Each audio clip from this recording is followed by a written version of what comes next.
First name Jacob, J-A-C-O-B, last name Fluharty, F-L-U-H-A-R-T-Y. Fluharty? Yes, sir. All right, sorry, I'm a little hard of hearing. Hi, Mr. Fluharty. I'm speaking against the rule as well. This rule creates significant barriers to voting for many Arkansans, particularly those in rural communities and communities of color.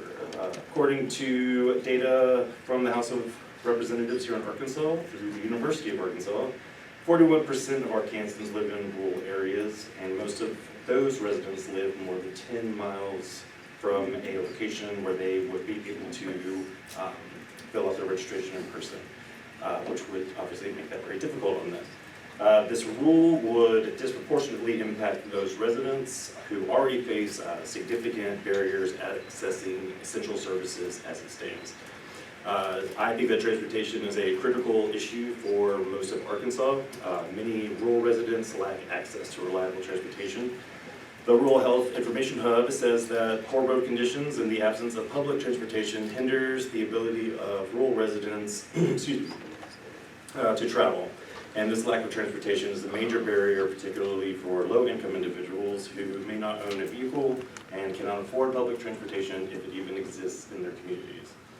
Arkansas already requires voters to present ID at polling stations, ensuring their identity. Adding an in-person registration requirement or credit card signature requirement is redundant and unnecessarily burdensome. Electronic signatures are secure and commonly used in various official transactions, including financial agreements and legal documents. I signed to start a business just the other day through the state.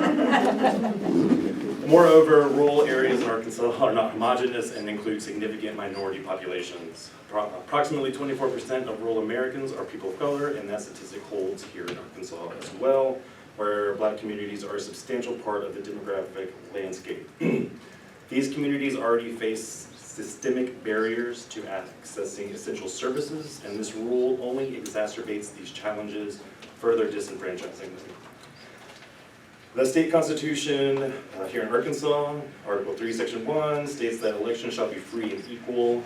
This proposed rule violates the spirit of our constitution by imposing additional burdens on certain groups of voters, particularly those in rural areas who lack transportation. Policy should aim to increase voter turnout and civic participation, especially in a state like ours, who, as people have stated, has the lowest voter turnout and registration in the country. This rule does the opposite, creating additional hurdles and discouraging engagement in the democratic process.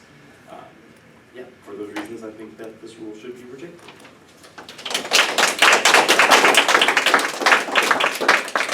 Thank you, sir. Appreciate your comments.